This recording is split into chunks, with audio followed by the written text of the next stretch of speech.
स्वागत है आपका छत्तीसगढ़ कौशल्या भूमि में। मैं हूं आपके साथ जूही सिंह और बढ़ते हैं खबरों की ओर। खबर रायपुर से सामने आ रही है, जहां सीएम साय की मौजूदगी में राजधानी रायपुर के इंडोर स्टेडियम में जोहार तिरंगा कार्यक्रम का भव्य आयोजन किया गया। संस्कृति विभाग द्वारा आयोजित इस कार्यक्रम में देश के मशहूर गायक कैलाश खेर ने देशभक्ति गीतों की सुरमई प्रस्तुति दी। राष्ट्रीय गीत वंदे मातरम और जान है हमारी तिरंगा गीत पर मुख्यमंत्री विष्णुदेव साय के साथ साथ उपस्थित लोगों ने देशभक्ति भाव से उत्प्रोत होकर सुर से सुर मिलाया। मुख्यमंत्री विष्णुदेव साय ने इससे पहले जोहार तिरंगा कार्यक्रम का शुभारंभ दीप प्रज्वलित कर और छत्तीसगढ़ महतारी के छाया चित्र पर माल्यार्पण कर किया।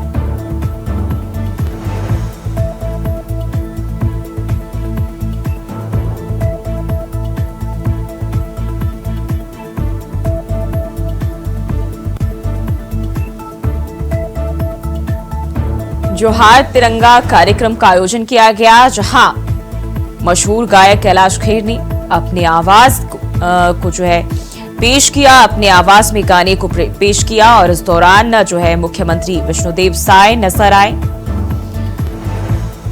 और इस कार्यक्रम का आयोजन किया गया जोहार तिरंगा कार्यक्रम, जहां मशहूर गायक कैलाश खेर पहुंचे और उन्होंने अपनी प्रस्तुति दी।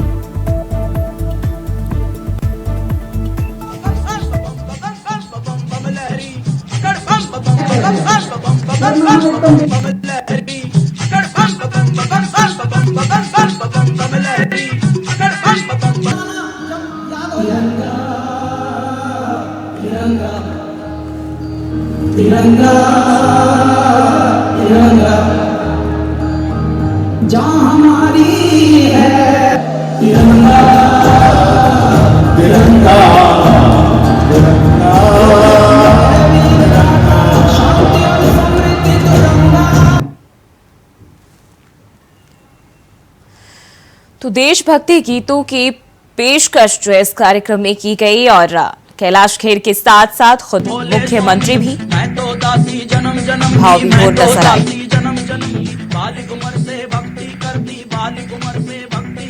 तुम्हें छोड़ के कहीं न जाऊं, तुम्हें तो छोड़ूं बदल किया करो जी।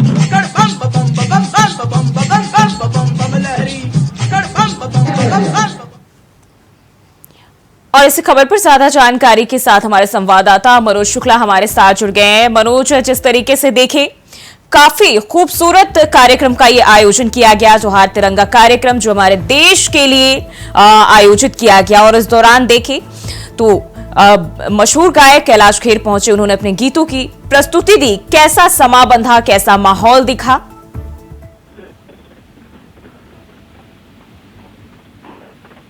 ये आजादी का उत्सव को लेके दिनांक 9 तारीख से जो है यहाँ पर कार्यक्रम प्रदेश सरकार द्वारा लगातार होते आ रहे हैं और ऐसे में जो कल राजधानी के इंडोर स्टेडियम में जोहार तिरंगा कार्यक्रम का सीएम साय समेत यहाँ से सब वरिष्ठ नेता और कैबिनेट के मंत्री भी यहाँ पर शामिल हुए। तो ऐसे में ये बड़ा कार्यक्रम यहाँ पर हुआ है जोहार तिरंगा को लेकर और यहाँ से विष्णुदेव साय सरकार द्वारा जो है इस देशभक्ति के कार्यक्रम को लेकर पूरे इस बार के जो आजादी किया जाएगा वो इसको कहा जा सकता है ये ऐतिहासिक जो है दिवस इस बार का मिलेगा पूरे देश के साथ साथ। और विष्णुदेव साय इसमें शिरकत की कार्यक्रम में, जिसमें कैलाश थे जो देश के मशहूर गायक है, देशभक्ति अपने सभी का मंत्रमुग्ध कर दिए। इस तरह से लोगों में टार्च जला कर देखने की उत्सुकता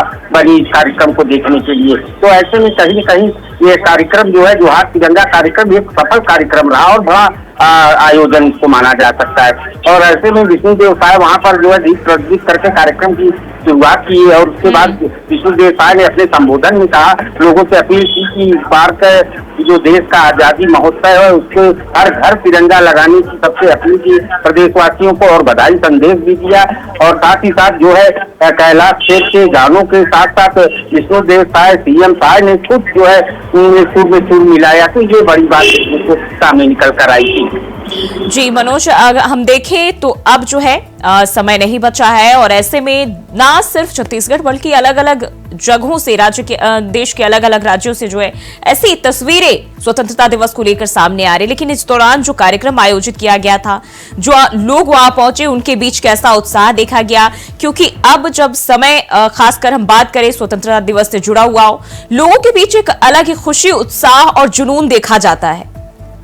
ऐसा आयोजन जो पूरे राजधानी में एक समा देर रात तक ये कार्यक्रम चला, इसमें जो है तमाम जो है विश्व व्यवसाय समेत कैबिनेट के मंत्री लोग भी मौजूद रहे और वरिष्ठ नेता गण भी यहाँ पर मौजूद रहे। साथ ही साथ हजारों की तादाद में जो है पब्लिक यहाँ पर थी। तो और जिस प्रकार से कैलाश खेर ने अपने जो है देशभक्ति गीतों से सभी का मोह लिया, इस तरह माना जाता। और जिसमें सबसे बड़ी बात निकल कर आती है कि मुख्यमंत्री स्वयं जो है उनके जो देशभक्ति के गीत थे उनके सुर में सुर मिलाने लगे। तो आप देख ही सकते हैं वीडियो में साफ तौर पर। तो ऐसे में कहीं न कहीं ये बड़ा संदेश देश के लिए छत्तीसगढ़ से निकल कर जाता है।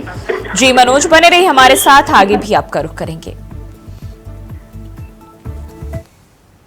और वहीं छत्तीसगढ़ में अब जल्द IIFT का निर्यात सुविधा केंद्र और प्रशिक्षण सेंटर खुलने वाला है। इस कड़ी में भारतीय विदेश व्यापार संस्थान IIFT के निर्यात सुविधा केंद्र और भारतीय उद्यमिता विकास संस्थान अहमदाबाद के प्रशिक्षण केंद्र की रायपुर में स्थापना के लिए MOU साइन किया गया। इस दौरान CM विष्णुदेव साय और उद्योग मंत्री लखनलाल देवांगन मौजूद रहे। वहीं रायपुर में IIFT का निर्यात सुविधा केंद्र स्थापित होने से प्रदेश से निर्यात करने वाले व्यवसायियों को मार्गदर्शन मिल सकेगा और राज्य से निर्यात गतिविधियां बढ़ेंगी।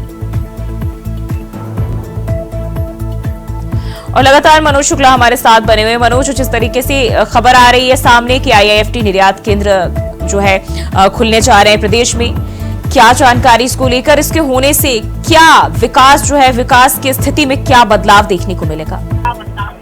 जी निश्चित रूप से जो ये MOU हुआ है और राज्य सरकार और अहमदाबाद और कोलकाता के शामिल थे दोनों प्रदेश के लोग। तो ऐसे में ये छत्तीसगढ़ के लिए बड़ा जो है निर्यातक भी बनेगा और साथ ही साथ वाणिज्यिक और उद्योग के लिए को बढ़ावा भी मिलेगा। और इससे जो है युवाओं में रोजगार की जो समस्या आ रही है, कहीं न कहीं इससे रोजगार भी लोगों को मिलेगा। ये छत्तीसगढ़ के लिए बड़ी बात सामने निकल कर आई है। और इसमें ये जो ये MOU हुआ है कोलकाता और अहमदाबाद के बीच में, तो इससे जो है इसमें CM साय मौजूद थे और उद्योग मंत्री जो है लखन देवांगन जी भी मौजूद थे। तो ऐसे में ये बड़ी छत्तीसगढ़ में ये बड़ी उपलब्धि मानी जा सकती है, जिससे जो है व्यापार के साथ साथ युवाओं को रोजगार में भी छत्तीसगढ़ में भागीदारी देखने को मिलेगी। जी देखिए, हम तो MOU साइन हो चुका है और अगर हम बात करें तो अब आगे की प्रक्रिया जो है किस तरीके से और कब तक देखी जा सकती है, जिससे कि युवाओं के लिए कहीं ना कहीं देखिए अगर ऐसा होता है तो बेहतर स्थिति रोजगार के संबंध में देखी जा सकती है। जी आपको बता दूं कि ये जो MOU हुआ है इससे छत्तीसगढ़ के उद्योग पे काफी असर पड़ेगा और साथ ही साथ इसे युवाओं को जो रोजगार मिलेगा तो निश्चित रूप से प्रदेश के लिए एक बड़ी बात है। और इसको प्रधानमंत्री मोदी की भी इसमें जो है भूमिका रही है इससे छत्तीसगढ़ को बढ़ाने के लिए। तो ऐसे में कहीं न कहीं CM साय ने जो अपने मीडिया से चर्चा के दौरान बातें बताई, तो इससे जो है बड़ा फायदा जो है छत्तीसगढ़ उद्योग जगत को मिलेगा, व्यापार जगत को मिलेगा, साथ ही साथ युवाओं को रोजगार भी मिलेगा, जिससे छत्तीसगढ़ को बढ़ाने के लिए काफी कुछ मददगार साबित होगा। जी जिसके तहत अगर हम बात करें तो किस तरह से जो है रोजगार के संबंध में जो अलग अलग अपॉर्चुनिटी है वो उपलब्ध कराए जाएंगे, जो युवा है साथ ही साथ जो व्यवसायी है पहले से, उनके लिए किस तरह के नियम और सुविधाएं इसमें दी जाएंगी? जी आपको बता दूं कि ये जो IIFT निर्यात केंद्र का जो ये MOU हुआ है राज्य सरकार से और कोलकाता और अहमदाबाद बीच में, इससे जो है व्यापारियों को बढ़ावा मिलेगा और साथ ही साथ जब व्यापार बढ़ेगा तो निश्चित रूप से छत्तीसगढ़ में बेरोजगारी की भी दरें कम होंगी। तो स्वाभाविक सी बात है, छत्तीसगढ़ का विकास होगा तो व्यापार बढ़ेगा तो रोजगार जो है उपलब्ध होंगे लोगों को, युवाओं को। तो ऐसे में ये जो IIFT निर्यात केंद्र खोले जाएंगे, ये व्यापारियों के साथ साथ जो बेरोजगार युवा है उनके लिए भी ये फायदेमंद साबित होगा आने वाले समय में। बिल्कुल मनोज, बने रहिए हमारे साथ, अगली खबर पे भी आपका रुख करेंगे। और वहीं छत्तीसगढ़ के सुकमा जिले में पत्रकारों के वाहन में गांजा रखने के आरोप में कोंटा थाना प्रभारी के खिलाफ बड़ी कार्रवाई की गई है। कोंटा टीआई अजय सोनकर को निलंबित कर उनके खिलाफ एफआईआर दर्ज किया गया है, जिसमें धारा 324 और धारा 331 के तहत मामला दर्ज किया गया है।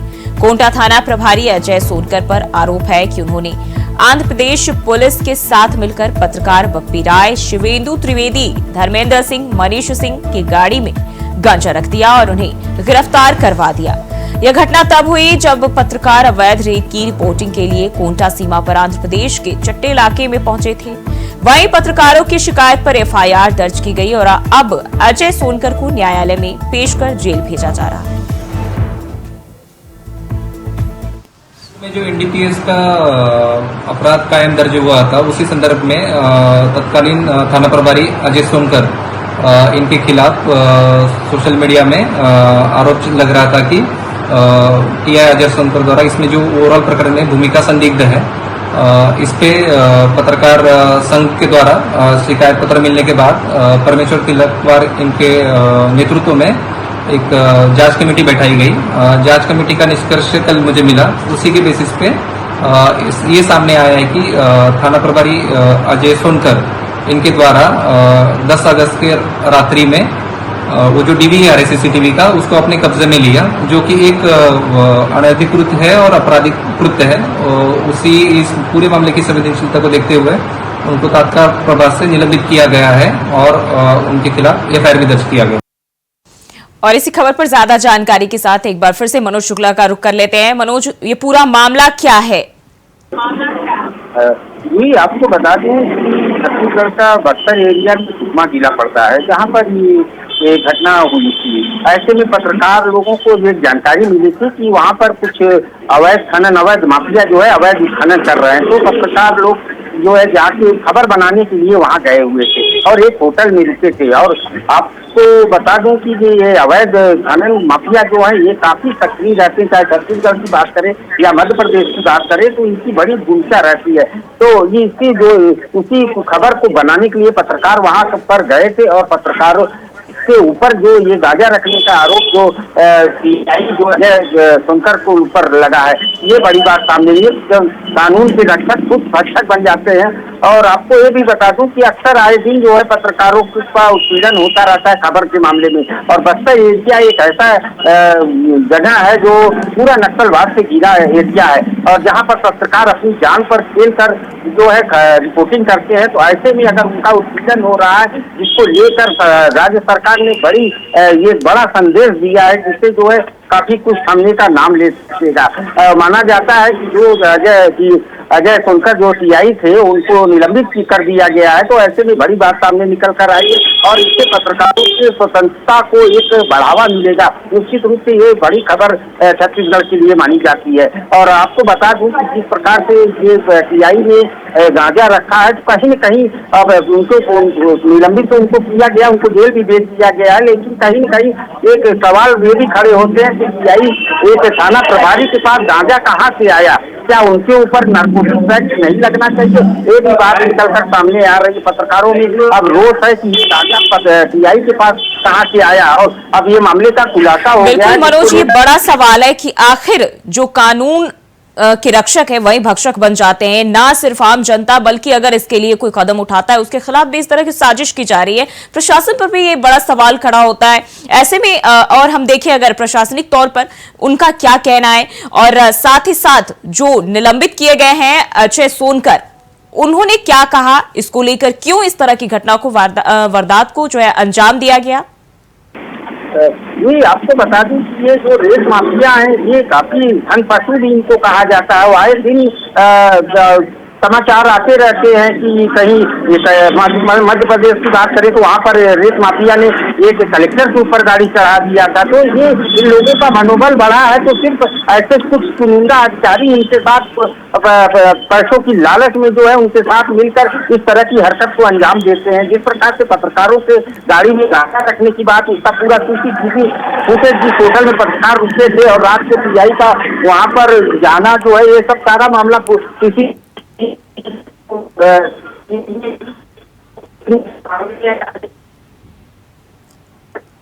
जी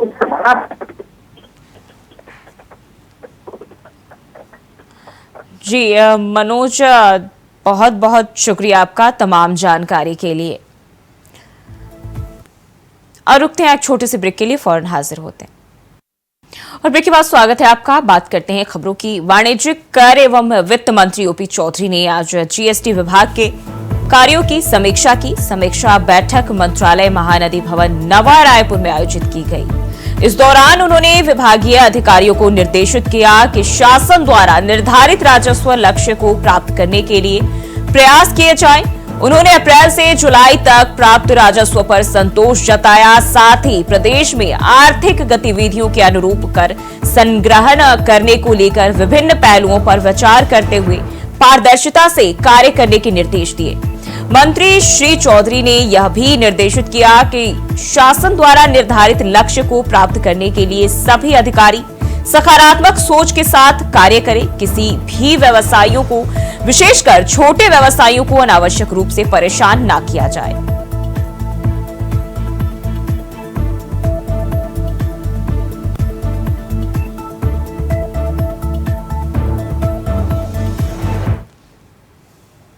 और रुक करते हैं अगली खबर की ओर। खबर बिलासपुर से सामने आ रही है, जहां कलेक्टर कार्यालय में एक बड़ा हादसा होते होते टल गया। कलेक्टर अवनीश शरण के चैम्बर की फॉल सीलिंग अचानक गिर गई। हालांकि घटना के समय कलेक्टर चैम्बर में मौजूद नहीं थे, जिस कारण से एक बड़ी दुर्घटना टल गई। इस घटना से पीडब्ल्यूडी के मेंटेनेंस की पोल खुल गई है और मेंटेनेंस व्यवस्था पर गंभीर सवाल उठने लगे हैं। दरअसल कलेक्टर कार्यालय की बिल्डिंग के कई हिस्से जर्जर हालत में हैं और फॉल सीलिंग से पानी टपकने की शिकायतें भी लगातार मिल रही थी। इस घटना के बाद कलेक्टर ने मेंटेनेंस के निर्देश दिए, जिसके बाद विभाग मेंटेनेंस में जुट गया है।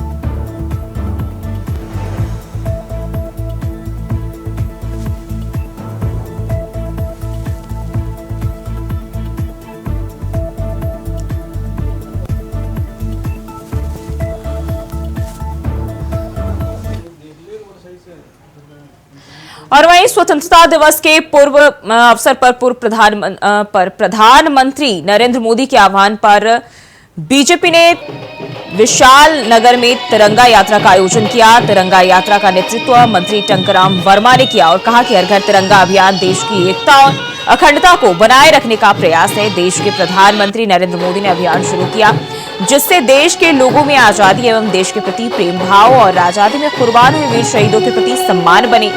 बता दें कि इस तिरंगा यात्रा के नगर के सैकड़ों लोगों ने इसमें हिस्सा लिया। राष्ट्रभक्ति के गीत धुन के साथ भारत माता की जय, वंदे मातरम, स्वतंत्रता दिवस अमर रहे, वीर सपूतों को नमन के जैसे नारे लगाकर नगरवासियों ने जो है उल्लास दिखाया, जिससे पूरा नगर तिरंगा से आजादी के जश्न में डूब गया। हर घर में तिरंगा लहराया गया।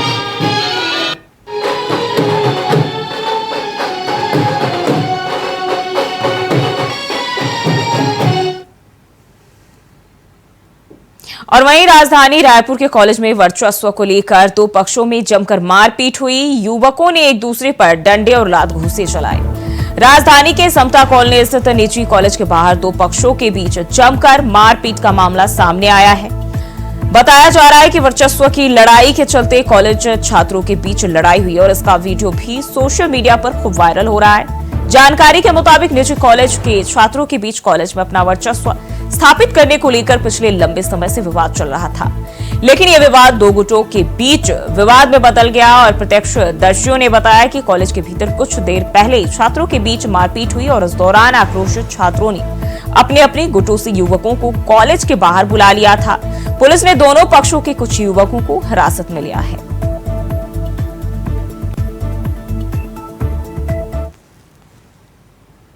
और वहीं कांकेर से खबर सामने आ रही, जहां 8 महीने से फरार फर्जी ट्रक नंबर का उपयोग करने वाला ट्रक मालिक गिरफ्तार कर लिया गया है।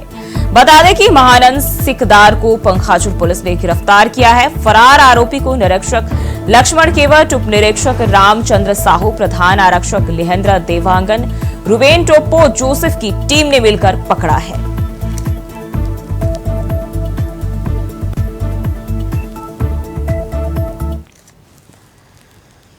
और खबरों में बढ़ते हैं आगे। गरियाबंद एवं धमतरी पुलिस को बड़ी सफलता मिली है। माओवाद प्रभावित सुदूर अंचलों में गरियाबंद धमतरी पुलिस बल एवं सीआरपीएफ ने व्यापक ऑपरेशन अभियान चलाया और इस दौरान ओडिशा स्टेट कमेटी के धमतरी गरियाबंद नुआपाड़ा डिवीजन के माओवादियों द्वारा लगाए गए कई डंप बरामद किए गए हैं। वहीं 38 लाख रुपए नगद एवं नक्सल सामग्री जब्त की गई है। बता दें कि वरिष्ठ अधिकारियों के निर्देशन में रायपुर रेंज के अंदरूनी क्षेत्रों में सतत नक्सल विरोधी अभियान चलाया जा रहा है, जिसकी सूचना मिली कि प्रतिबंधित संगठन सीपीआई माओवादी के शीर्ष नेतृत्व के निर्देशानुसार स्थानीय माओवादी इकाइयों ने व्यापारियों एवं अन्य लोगों से अवैध रूप से लेवी वसूल की है।